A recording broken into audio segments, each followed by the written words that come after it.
IPO अड्डा में आपका स्वागत है और साल खत्म होने के पहले एक और आईपीओ हम लेकर आपके सामने तैयार हैं फिर से। कंपनी का नाम है इंडोफार्म इक्विपमेंट और आईपीओ आ रहा है 31 दिसंबर को, क्लोज होगा 2 जनवरी को, यानी अगले साल की 2 जनवरी 2025 को क्लोज होने वाला है। आईपीओ की बेसिक डिटेल पहले आपको बताते हैं, फिर कंपनी के मैनेजमेंट से बात करेंगे और समझेंगे कि बिजनेस क्या है, आगे के प्लान्स क्या है, आईपीओ के जरिए वो क्या करने वाले हैं। तो बेसिक डिटेल ये है कि कंपनी का जो इशू प्राइस रखा गया है आईपीओ के लिए वो 204 से 215 का रखा गया है।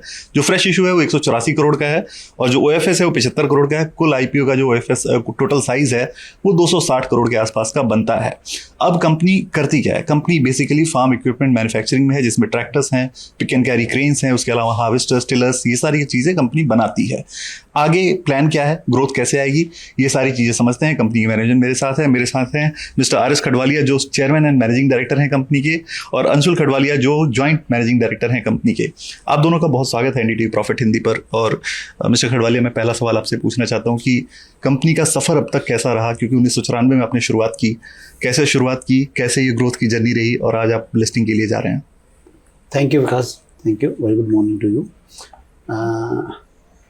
हमने ये 94 में कंपनी इनकॉर्पोरेट की थी, बट एक्चुअली बिजनेस जो कंपनी का स्टार्ट किया है वो 2001 में स्टार्ट किया है। I am from a rural background, I am son of farmer, I am mechanical engineer. I started my career with Eicher group, again a tractor company, and then since beginning I was thinking that I understand the hardship of the farmer, कि उसका क्या hardship होता है, how we make money, तो उसको क्या contribute कर सकता हूँ, अपनी कम्युनिटी को वापस क्या दे सकता हूँ। I was thinking to make a very good tractor, give value for money and understanding what is the real need of the tractor, which kind of equipment and features he required. तो हमने एक tractor बनाने का plan किया and एक world class company, European company के साथ technology tie up किया और उसकी टेक्नोलॉजी को इंडिया में लेके आए। अभी हमारे पास 12,000 ट्रैक्टर का कैपेसिटी है और बाद में हमने पिवट किया बिजनेस का और we went to pick and carry crane, because construction की रिक्वायरमेंट इंडिया में बहुत थी। उसको देखते हुए हम कंस्ट्रक्शन बिजनेस में गए और आज तक ऑलमोस्ट 90,000 प्लस ट्रैक्टर हम बेच चुके हैं एंड 10,000 प्लस क्रेन्स बेच चुके हैं। तो we got more than 1 lakh happy customers. और क्रेन में जो हमारी कैपेसिटी थी वो कैपेसिटी का हम फुल्ली यूटिलाइज कर दें। इनिशियली मेन प्लान ट्रैक्टर के लिए था, बट क्रेन की अच्छी डिमांड है। क्रेन का जो हमने प्रोडक्ट बनाया, ये मैं बीइंग ए टेक्नोक्रेट, मेरा बिगनिंग से यही था कि जो प्रोडक्ट बनाना है वो प्रोडक्ट बेटर होना चाहिए। मार्केट में जो फीचर अवेलेबल हैं उनसे कुछ प्लस यूएसपी देना चाहिए। तो उसी फीचर पे काम किया। क्रेन में भी हमने कुछ अच्छे फीचर्स दिए जो लोगों ने बहुत पसंद किए और हमारी जितनी कैपेसिटी थी हम वो पूरा कैपेसिटी बेच पाए। अभी हम उसमें कैपेसिटी बढ़ाने जा रहे हैं। आईपीओ का जो ये स्टार्ट किया हमने, आईपीओ से जो प्रोसीड आएंगे, majority money will be use for the expansion of the crane. 30 एकड़ के ऊपर हम बड़ा प्लांट लगा रहे हैं, जिसके बाद क्रेन की कैपेसिटी 3,600 क्रेन्स बढ़ जाएगी। एडिशनली जो 1,280 क्रेन्स हमारी है, तो ऑलमोस्ट 5,000 क्रेन्स हो जाएंगी। This enhance capacity will be very beneficial for the growth of the company. Anshul, एक सवाल आपसे, क्योंकि आप आईपीओ में आ रहे हैं, तो एक तो यूज़ आपने बताया कि प्रोसीड का यूज़ की क्रेन कि आप एक्सपेंशन को करने वाले हैं, क्रेन का जो प्रोडक्शन एक्सपेंड करने वाले हैं। दूसरा, और कौन कौन सी चीज़ों में आप इस्तेमाल करने वाले हैं आईपीओ की जो फंडिंग है उसको? राइट सर, हम 45 करोड़ रुपए अपनी एनबीएफसी में डालेंगे जो हमारी ट्रैक्टर सेल्स को बूस्ट देगी। हम ऑलमोस्ट 50 करोड़ रुपए से अपनी शॉर्ट टर्म बोरोइंग्स, कुछ बोरोइंग्स को कम करेंगे और जो बाकी बचा पैसा है वो हमारे जनरल कॉर्पोरेट पर्पस के लिए है, जिसमें मार्केटिंग की टीम बढ़ेगी, ब्रांडिंग होगी और कई अन्य सारी एक्टिविटीज़ होंगी। आपने बताया कि आप रूरल बैकग्राउंड से आते हैं और आपने किसानों की जो है वो परेशानी को देखा है, तो आप रूरल की समझ अच्छी रखते हैं। तो एक सवाल मेरा आईपीओ से थोड़ा हटकर है कि हर कोई इस वक्त मार्केट में ये कह रहा है कि रूरल में रिकवरी आ रही है। क्या आपको अपने सेल्स में, फार्मर्स के बिहेवियर में, उनकी परचेजिंग पावर में वो चेंजेस दिख रहे हैं पिछले 3 महीने में अगर कहें तो? देखिए, इस करंट ईयर में इलेक्शन टाइम था, बट वैसे जो गवर्नमेंट का support, kind of government supporting to the farmer, और ये कंटिन्यू रहेगा क्योंकि प्रायोरिटी है, गवर्नमेंट का भी विजन है फार्मर इनकम को डबल करना है। उसको देखते हुए और सारे स्टेट्स में एमएसपी को अच्छी तरीके से बढ़ाया जा रहा है। सम ऑफ द स्टेट ने तो हरियाणा नॉर्दर्न स्टेट्स ने एमएसपी को डिक्लेयर कर दिया फॉर एवरी आइटम। तो उससे किसान की आर्थिक सुधार होगा उसमें, और डेफिनेटली ट्रैक्टर की सेल बढ़ेगी। अंशुल, फाइनेंशियल्स पे एक सवाल आपसे और पूछना चाहता हूँ कि आपके 4 प्रोडक्ट्स हैं मेन। एक पिक एंड कैरी क्रेन है, ट्रैक्टर आपका मेन प्रोडक्ट है, उसके अलावा हार्वेस्टर्स और टिलर्स। सो रेवेन्यू शेयर्स अगर मैं समझना चाहूँ तो किससे कितना % रेवेन्यू और किससे सबसे ज़्यादा रेवेन्यू आता है आपका? सर हमने शुरुआत तो ट्रैक्टर कंपनी से की थी, बट हमें लग रहा है हम एक क्रेन कंपनी की तरफ मार्च कर रहे हैं। इस साल में हम ऑलमोस्ट 50% हमारा बिजनेस क्रेन से होगा, और बाकी सारे बिजनेसेस में हमारे ट्रैक्टर्स और ये प्रोडक्ट्स आ जाएंगे sir. Rather more than 50% business crane से ही होगा, क्योंकि 2024 फाइनेंशियल ईयर में we did almost same equal business for both the because tractor crane business is growing almost 40%. Great. सो आप प्रोडक्ट जो है वो अपना मिक्स बेटर करने वाले हैं अगले फाइनेंशियल ईयर से, ऐसा मैं समझ पा रहा हूँ।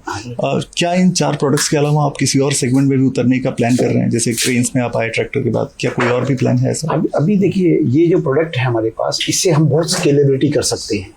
इसमें बहुत बड़ी मार्केट है, क्रेन में भी बड़ी मार्केट है और ट्रैक्टर भी मार्केट है, and crane market is also growing very rapidly. 2 साल पहले क्रेन का 7,000 क्रेन का ऑलमोस्ट रिक्वायरमेंट था, उससे लास्ट ईयर ऑलमोस्ट 10,000 था, और इस साल लास्ट 24 ईयर में 14,000 क्रेन बिका है। It's a growing.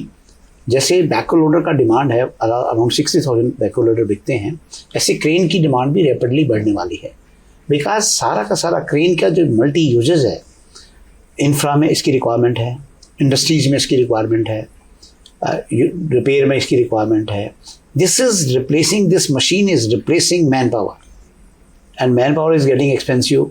Availability scarcity है मैन पावर की, मैन पावर इंफ्रा में जा रही है, दूसरी जगह जा रही है। तो ऑटोमेशन का जो है, मैकेनाइजेशन का जो सिस्टम है, ये मशीन की रिक्वायरमेंट बहुत ज़्यादा होगी आगे आने वाले टाइम। बिल्कुल। और क्रेन एक तरह से वो काम भी कर रहा है जो रिस्की था ह्यूमन मैन पावर के लिए। अभी इस वक्त आप 40 से ज़्यादा देशों में एक्सपोर्ट कर रहे हैं आपकी साइट के मुताबिक। सो कौन कौन से देश हैं उसमें जो बड़े देश हैं, और किस देश से आपका सबसे ज़्यादा रेवेन्यू आता है?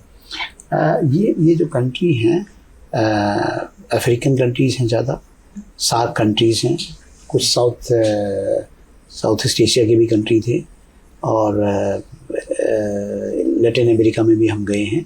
अभी हमने रिसेंटली एक ट्रैक्टर को जो यूरोपियन मार्केट के लिए होमोलोगेटेड करवाया है, तो we can sell our product in Europe also, because एक स्पेसिफिक मॉडल ऑफ ट्रैक्टर है, उसकी बहुत सब्सटेंशियल डिमांड है वो स्मॉल एप्लीकेशन के लिए, ग्रेप फार्मिंग के लिए, grape farming and hobby farming के लिए। ओके, बिल्कुल। विदेश की बात हमने की। देश में अभी आपकी करीब 150 से ज़्यादा डीलरशिप है, तो किस राज्य में आपकी प्रेजेंस सबसे ज़्यादा है, जो राज्य आपके रेवेन्यू में सबसे ज़्यादा कंट्रीब्यूट करता हो? सर हमारा हरियाणा, पंजाब, गुजरात और उत्तर प्रदेश, अभी हमारा फोकस इन राज्यों में है, बट आने वाले समय में हम उम्मीद करते हैं हम हिंदुस्तान के हर कोने में उपस्थित होंगे। बिल्कुल। और आपकी फैक्ट्री अभी हिमाचल प्रदेश के सोलन में ही है? बिल्कुल। और कहीं आप प्लान कर रहे हैं लेके जाने की, या फिर कोई फैक्ट्री नहीं? सर गवर्नमेंट हमें वहाँ पे बड़ा अच्छा सपोर्ट किया है, और आज हमारे पास प्लस 100 एकड़ का लैंड बैंक है वहाँ पे, तो एक्सपेंशन के लिए एनएफ लैंड अवेलेबल है हमारे पास, और एनएफ मॉडल हमने क्रिएट कर दिए हैं। क्रेन में भी हमारे पास 9 टन से लेकर 30 टन तक की क्रेन कैपेसिटी अवेलेबल है, which is covering almost 95% range of the crane, and similar in tractor from 16 horse power to 110 horse power तक का ट्रैक्टर है हमारे पास। बिल्कुल। एक सवाल आपके फाइनेंशियल को भी लेकर मैं पूछना चाहता हूँ कि फाइनेंशियल्स मैंने देखे तो पिछले 3 साल का मैं फाइनेंशियल देख पा रहा हूँ, जैसे रेवेन्यू काफ़ी स्टेबल है, मतलब काफ़ी का मतलब बहुत ही स्टेबल है। अगर 352 था लास्ट 2022 में, तो 371, फिर 375 ये रेवेन्यू का ट्रेंड रहा है। सो क्या ये ग्रोथ इसी ट्रैजेक्टरी में रहने वाली है, या ग्रोथ के लिए आपके कोई ट्रिगर्स हैं ऐसे जो रेवेन्यू को तेज़ ग्रो करेंगे? देखिए, क्रेन की जो कैपेसिटी थी हमारी, वो पूरी ऑलमोस्ट फुल कैपेसिटी हम विल एबल टू यूटिलाइज, और जैसे ये आईपीओ के प्रोसीड आएंगे, हम नया प्लांट लगाएंगे क्रेन का, उससे हमारी कैपेसिटी बढ़ जाएगी। एग्जिस्टिंग कैपेसिटी 1280 क्रेन्स है, और 3600 एडिशनल क्रेन की कैपेसिटी आ जाएगी। Will be making almost 5000 crane, तो हमारे पास उसकी कैपेसिटी होगी। Average cost realisation of a crane almost 18 lakh rupees है।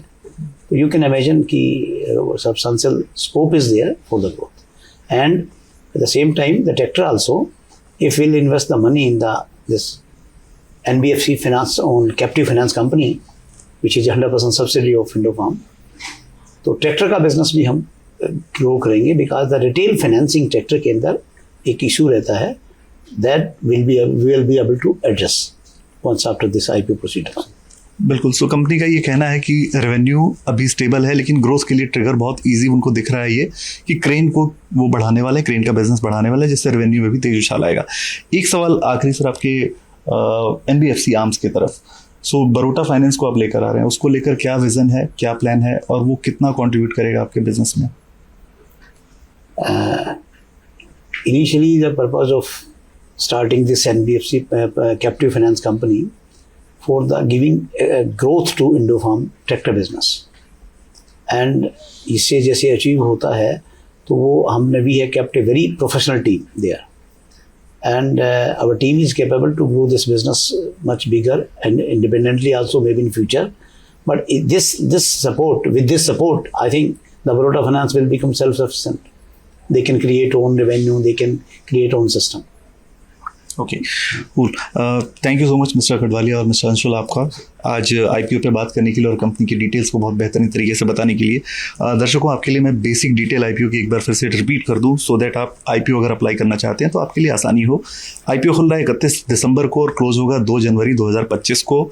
जो इशू प्राइस रखा गया है वो 204 से 215 का रखा गया है। जो कुल आईपीओ का साइज है वो 260 करोड़ का है, जिसमें से 185 करोड़ का 184 करोड़ का कंपनी का फ्रेश इशू है और बाकी का ओएफएस है। कंपनी की मैनेजमेंट से हमने बात की और समझा कि ग्रोथ के लेकर उनको क्या प्लान उन्होंने किए हुए हैं, कैसे वो आगे ग्रोथ को फ्यूल करने वाले हैं और आईपीओ के प्रोसीड से वो क्या करने वाले हैं।